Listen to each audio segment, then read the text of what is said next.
d'Ozulé, apparition et message du Christ expliqués par Madeleine. Les apparitions de la Croix glorieuse, du Christ et de Saint-Michel eurent lieu à Dozulé, village à 25 km au nord de Caen, entre 1972 et 1982. Voici le témoignage de Madeleine, l'âme privilégiée, décédée le 27 janvier 2016. Elle fut interrogée en octobre 1983 pendant une semaine par Jean Stigler, conférencier et auteur de livres sur Dozulé, Le retour du Messie dans la gloire. L'abbé Lorcet, curé de Dozulé, et les religieuses de l'école Saint-Joseph furent témoins des 50 apparitions. Elles rédigèrent 50 procès-verbaux, datés et signés selon les ordres de l'évêque de Bayeux-Lisieux, Monseigneur Badré. Il s'agit d'un fait unique en 2000 ans de christianisme. Cet enregistrement amateur, réalisé un an après la dernière apparition, le 6 août 1982, et conservé sur bande magnétique, est un document exceptionnel montrant la foi et la sincérité de Madeleine. Les prêtres et les religieuses sont mandatés, dans la 34e apparition, pour faire connaître le message et la prière au monde entier. Je multiplierai de grâce l'âme des prêtres et des religieuses, car c'est par elles que doit être connu mon message. Vous êtes mes amis si vous faites ce que je vous commande, a dit le Seigneur. Les fidèles laïcs doivent agir aussi. C'est ce qu'affirme le paragraphe 900 du catéchisme catholique. Tous les fidèles sont chargés par Dieu de l'apostolat en vertu de leur baptême et de leur confirmation, et tenus par l'obligation de travailler à ce que le message divin du salut soit connu et reçu par tous les hommes et par toute la terre. Seule l'Église est désignée pour faire édifier le sanctuaire de la réconciliation et la croix glorieuse sur la haute butte de Dozulé. Dans l'attente, aucun argent, sous forme de dons, droit d'auteur, ni quête, ni aucune cotisation, rien ne doit être organisé ni accepté pour l'édification de la croix par des initiatives ou intérêts personnels. L'entretien enregistré doit être remis dans son époque troublée par l'ennemi. N'y lisons aucune agressivité ni condamnation, encore moins de jugement des personnes. Le recul permettra d'y voir plus clair. Maintenant, prenons en main la brochure « L'ultime message du Christ à Dozulé » pour suivre chaque apparition avec Madeleine. En 66, il n'y avait plus de prêtre à Puteaux-en-Auge. Oui. Donc, j'étais ennuyée un peu pour ma fille qui venait de faire ses communions. Et après, pour moi, ça m'était égal parce que vous savez que ça ne me manquait pas tellement la messe. Alors donc, on était 2 ans comme ça, sans aller à la messe, sans rien du tout. Oui, mais chez vous, vous priez à ce moment-là ou pas? Absolument pas. Non. Absolument pas. Oui. J'avais pas la foi. Oui. Enfin, vous savez, j'étais comme beaucoup. Oui, d'accord, comme tous les 3/4 des gens. Comme les 3/4 des gens. Alors, je ne priais pas. Et alors, on a décidé de vendre Puteaux-en-Auge en 68. On est arrivé à Dozulé en 68. Parce que là-bas, vous habitiez à Puteaux, c'était votre maison. Ben, c'était notre maison aussi, oui. La maison de ma mère, qui l'avait achetée avec mon père et qui, certainement qu'elle devait être ennuyée de vendre Puteaux-en-Auge pour venir Dozulé. Mais elle a toujours fait tout pour moi. Et certainement qu'elle l'a fait pour rendre service. Et pourquoi vous avez voulu venir à Dozulé? Eh bien, parce qu'on n'avait pas de voiture. Ah oui, c'était plus alors, commode. comme on n'avait pas de voiture, par commodité, pour être plus près de tout. Pour être plus près de l'école, plus près de catéchisme, plus près de tout, pour les enfants surtout. Et ils étaient jeunes à cette époque-là, ils avaient oui, Bruno il est né en 67, Bruno il avait 3 ans, 6 ans, oui, tout petit, quoi, tous jeunes, tous petits. Vous aviez déjà vos 5 enfants à l'époque? Ah ben, je les avais tous, ils sont tous nés à Puteaux, mais Bruno avait 1 an quand on est arrivé là. On est arrivé en 68, et il est né en 67. Alors donc, en 68, on est arrivé là. Et ma mère me dit, maintenant qu'on est là, tu pourras aller à la messe quand même, il n'y a pas loin vous savez où c'est, jusqu'à l'église.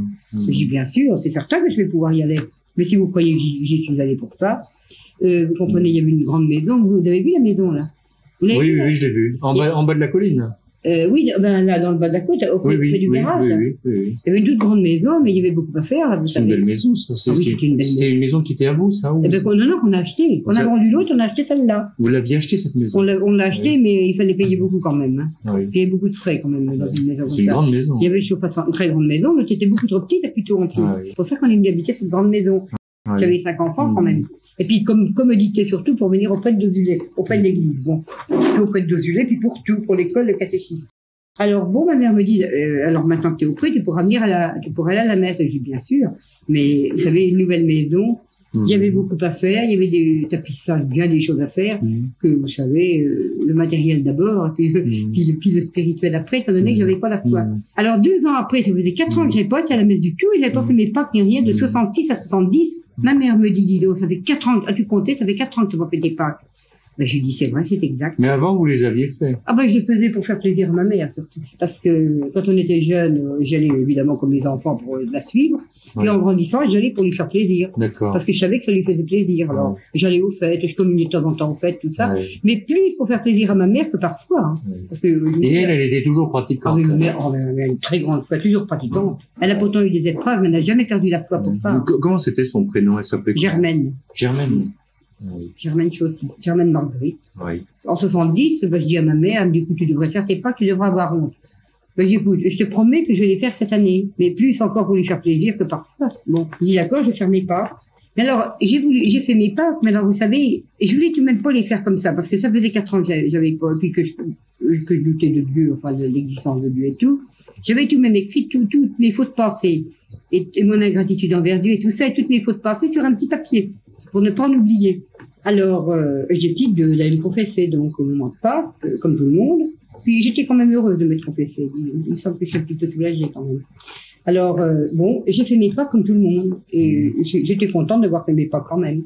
Puis pour ma mère, surtout, je dis comme ça, maman était contente, bon. Et alors, je décide de communier encore le dimanche d'après. Et à ce moment-là, donc, à la première communion, après la confession, vous n'avez pas eu la présence réelle? Ah non, absolument pas. Vous avez fait une communion normale? Communion normale. D'accord. Et puis alors, comme je m'étais confessée, je me dis, je suis à peu près en état de grâce, alors je vais communier encore dimanche, après Pâques, donc, arrêter pour reprendre aux fêtes comme je faisais autrefois, la Pentecôte, l'Ascension, enfin, toutes les fêtes après. Parce que je communiais pas tous les dimanches à ce moment-là. Alors, très bien, j'y retourne le dimanche d'après. Et c'est à ce moment-là, le dimanche après Pâques, que j'ai ressenti quelque chose intérieurement. Mais je ne savais pas quoi. Une paix, une joie intérieure. Intérieure. Mais physiquement, vous sentiez quelque chose, une espèce de chaleur ou une espèce de... Non, une joie intérieure que j'ai ressentie. D'accord. C'était à partir du moment où l'hostie est rentrée dans... Ah oui, c'est vrai, oui, c'est à ce moment-là, oui. Vous sentiez pas la présence de l'hostie en vous? Non, pas du tout. Bon, c'était une paix, c'est tout. La première fois, c'était une paix intérieure. Oui. Quelque chose quand même qui me transformait un peu, mais je ne savais pas du tout ce que ça pouvait être. Et alors, quand je suis rentrée à la maison, cette paix, cette joie, tout a disparu. Mais alors, toute la semaine, je n'avais plus communier le dimanche d'après, puisque je devais arrêter et reprendre aux fêtes seulement. Et toute la semaine... Oui, parce que vous comptiez ne communier qu'au jour des fêtes. Oh ben oui, absolument, comme je faisais autrefois. Comme vous faisiez autrefois. Pour faire plaisir surtout à ma mère. Oui. Bon, alors... Et toute la semaine, j'ai pensé à ce qui avait pu se produire en moi quand même, ce jour-là. Parce que j'avais ressenti une joie intérieure, quelque chose que je me demandais ce que ça pouvait être. Mais vous voyez, comme j'étais dure de croire en Dieu, je me demandais encore si ça venait de Dieu. Et pourtant, je me disais, après une communion, ça ne vient pas de Dieu quand même. Et j'avais encore un doute. Hein. Je me dis, qu'est-ce qui a pu se produire? Toute la semaine, j'ai pensé à ça. Et ben, je me suis dit, tant pis, je devais pas communier encore. Je devais pas communier encore dimanche prochain, mais je vais le faire, par curiosité. Plus par curiosité encore que par foi, pour voir s'il va se reproduire la même chose. Alors c'était donc le 12 avril 70 que j'y retourne pour la 3e fois, Pâques, le dimanche après Pâques et le 12 avril 70. Et alors, à ce moment-là, j'ai communié. Et puis écoutez, sitôt que j'ai eu communié, je me suis sentie comme enveloppée absolument du Christ. Comme si, je peux pas vous dire, tout se transformait en moi. Quand je suis arrivée à ma chaise, comme si tout se transformait en moi, comme si je venais découvrir un autre monde. Et puis la présence du Christ dans l'hostie, c'est ça surtout. J'ai ressenti sa présence. À la 2e communion, vous n'avez pas ressenti la même chose qu'à la 3e? Non, pas du tout. J'ai ressenti une paix, c'est tout. Une paix, c'est tout. Et après, vous avez ressenti une présence, elle se manifestait comment? En plus de la paix, c'était quoi? Eh bien, je peux pas vous dire, je sentais le Christ en moi. Une autre personne en vous? Une autre personne en moi, et comme si j'étais tout enveloppée de lui. C'est dur à expliquer, vous savez. Une joie spirituelle, c'est très dur à expliquer. Une joie spirituelle, quoi. J'étais vraiment transformée, comme si je venais de découvrir un autre monde. Mais tout était merveilleux à la suite de ça, je vous assure. Et j'ai bien ressenti le Christ vivant dans l'hostie, parce que je le ressentais en moi. Et puis, comme si j'étais tout enveloppée de lui. Je peux pas expliquer, c'est difficile. Hein. Vous ressentiez d'une part la présence de Christ et en plus la présence dans l'hostie. Il y avait 2 présences alors. Ah non, il y avait qu'une seule. Quand j'ai pris l'hostie, j'ai ressenti Jésus là, présent dans l'hostie. Comme si tout se transformait en moi. Comme si je venais découvrir un autre monde. C'est dur à expliquer. Oui, c'est dur. Et une paix, une joie intérieure. Oui, les mots, hein, ils ne doivent pas tellement... Les mots sont difficiles à dire. Exactement, en réalité. Parce que je crois que le plus beau, on ne peut pas le dire. On a du mal à le dire. Et alors, à ce moment-là, vous avez décidé de... Alors, quand je suis repartie à la maison, je me suis dit, quand je rentrais, ça va faire comme l'autre fois, tout va disparaître, mais non. Et depuis ce jour-là, j'ai toujours eu cette paix, cette joie intérieure. Et la certitude que Jésus est bien vivant dans le style, c'est ça surtout. Il y a peut-être des gens qui doutent, même des prêtres qui connaissent ça comme le style, qui se demandent si vraiment c'est bien le corps du Christ. Mais oui, parce que je vous assure que j'ai bien ressenti. Comme si j'étais tout enveloppé, comme s'il était là en moi. Voilà, exactement. Et après? Alors donc, vous savez qu'après, je devais communier qu'aux fêtes, mais il n'était plus question d'attendre des fêtes après. Hein. Et j'allais à la messe tous les dimanches, et je communiais tous les dimanches, parce que je me sentais attirée par la messe et par la communion. Un jour, j'ai même écrit au prêtre, 3 mois après, parce que j'en avais parlé à personne. Si je dis ça à mon mari, il va rien y comprendre. Même pas à ma mère, pourtant qu'elle avait la foi, je l'ai même pas dit. Et j'ai écrit au prêtre. Et alors, il est venu dans la semaine, et je ne sais pas pourquoi faire. Puis il m'a dit, vous savez, j'ai lu votre lettre, mais c'est des choses qui arrivent. Il m'a dit, c'est des choses qui arrivent, le Seigneur donne sa grâce à qui il veut, c'est vrai. Je dis, c'est vrai, ça peut arriver à d'autres qui sont comme moi, qui n'en parlent pas. Alors ça a duré 2 ans comme ça, mais il savait bien que j'aspirais à la communion, parce que j'avais dit un jour, si je pouvais aller à la messe tous les dimanches, tous les matins j'irais, mais je ne pouvais pas à cause de mes enfants qu'il fallait préparer pour l'école. Alors c'était l'heure de la messe, et puis l'heure justement où j'ai élevé et tout ça, je ne pouvais pas y aller. Alors monsieur le curé me dit, mais dites donc, voudriez-vous que je vous donne la communion une fois la semaine? Je veux bien. Une fois la semaine. Une fois au milieu de la semaine. Le jeudi. Le jeudi. Ça me paraissait long, un dimanche. Ah oui, d'accord. Oui. Le jeudi, il me l'a donné. C'était le jeudi à ce moment-là. Je crois que c'était le jeudi, la journée qu'il y avait à l'école. Alors donc, il me l'a donné une fois la semaine. Parce qu'il ne faisait pas la messe tous les jours, lui? Ah si, il la faisait, mais moi, je ne peux pas y aller à cause des enfants. Ah oui, à cause des enfants, oui, d'accord. À cause de l'école. Alors donc, il m'a proposé de me la donner une fois la semaine, le jeudi. Alors, j'ai pensé que j'étais heureuse, oui. Parce que je me dis, je ressentais toujours le Christ présent dans le style. Et puis cette paix, cette joie à chaque fois. Et ça ne m'a jamais quitté depuis, d'ailleurs. Voilà. Mais je ne pensais pas que 2 ans après, j'aurais eu un message. Oui. Et c'est sûrement pour ça que le Seigneur m'a converti.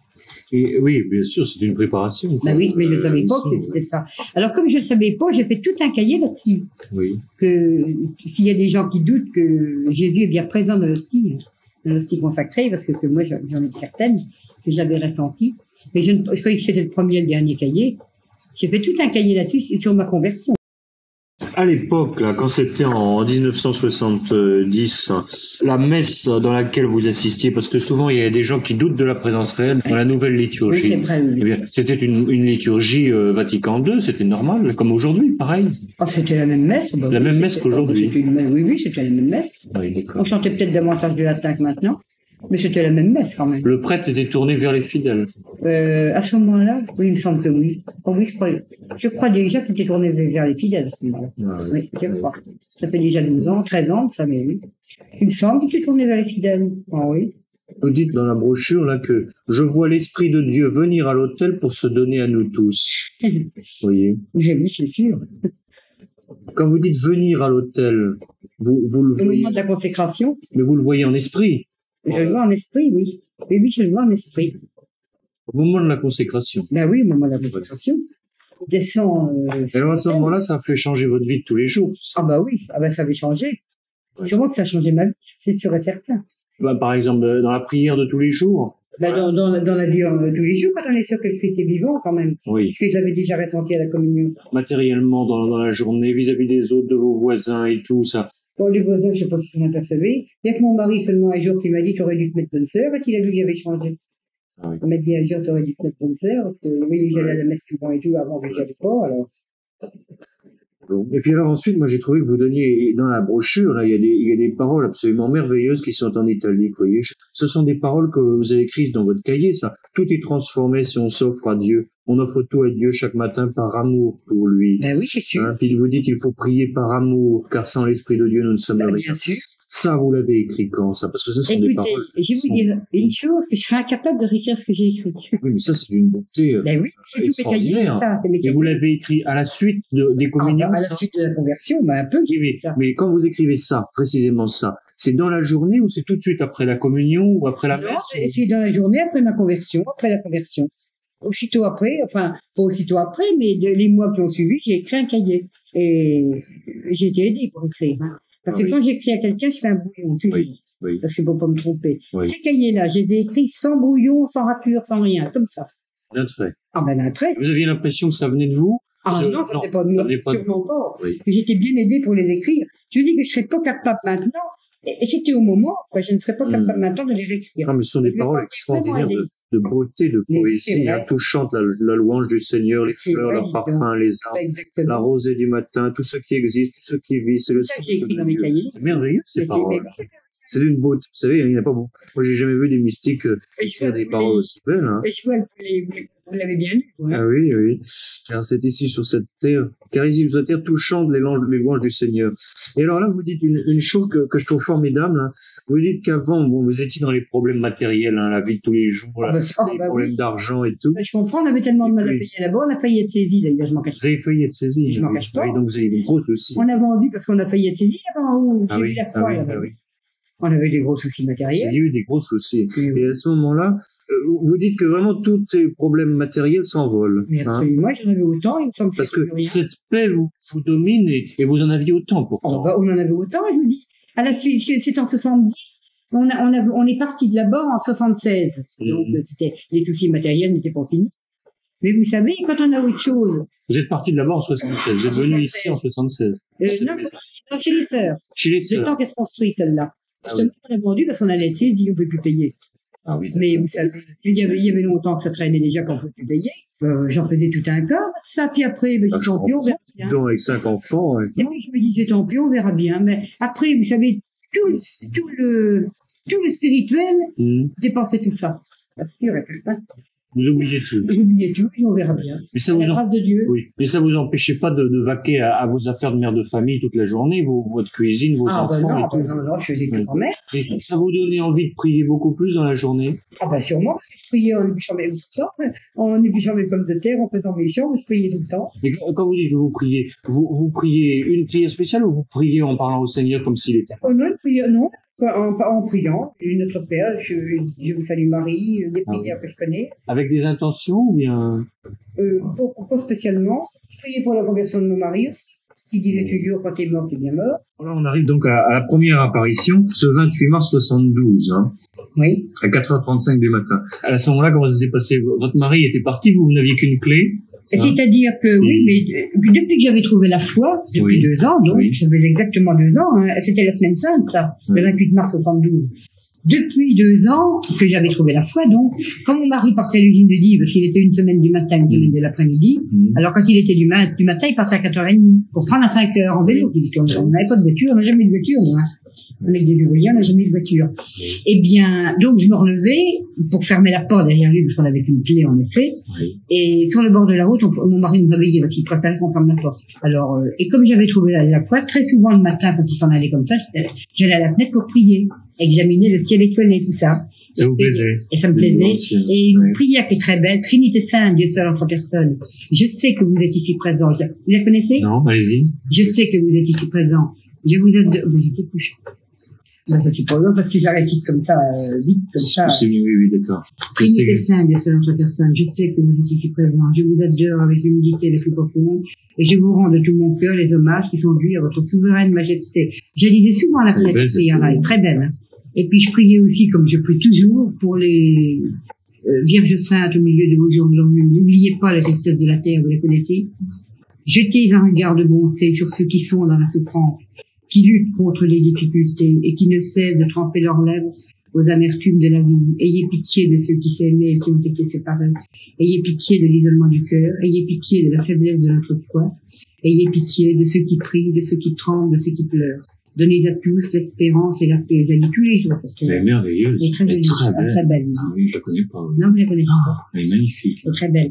Alors, tous les jours, pour longtemps, parce que quand il faisait froid, j'étais pas bien longtemps à la fenêtre.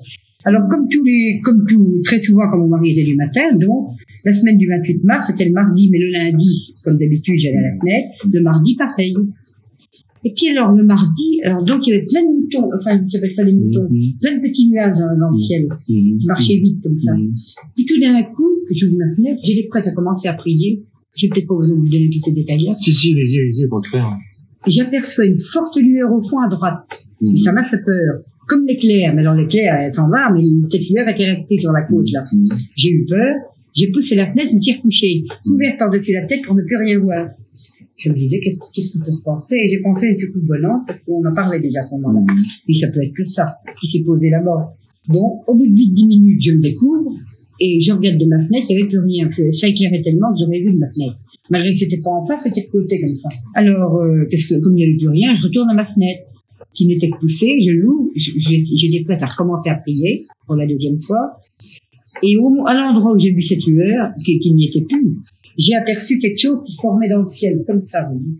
Et ça partait de la terre, et des quatre extrémités. Des quatre extrémités à la fois. Des quatre extrémités à la fois, et tout avançait tout doucement pour rejoindre le milieu. C'était une croix immense, immense. Immense. Ah oui, immense. Et elle partait de la terre. Elle partait de la côte, partait de la terre, comme ça. Elle était posée sur la terre, comme un calvaire. Mais pas de Christ n'était pas dessus. Elle était toute lumière. Et les nuages passaient derrière, donc.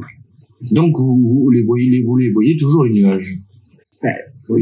Non, je veux dire que ce qui apparaissait à côté ne disparaissait pas parce que la croix était là. Ah non, les nuages passaient par derrière et la croix était là.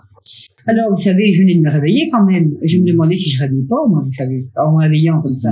Alors, je me suis frotté les yeux, tout ça, puis j'ai fait le signe de la croix. Et la croix était toujours là.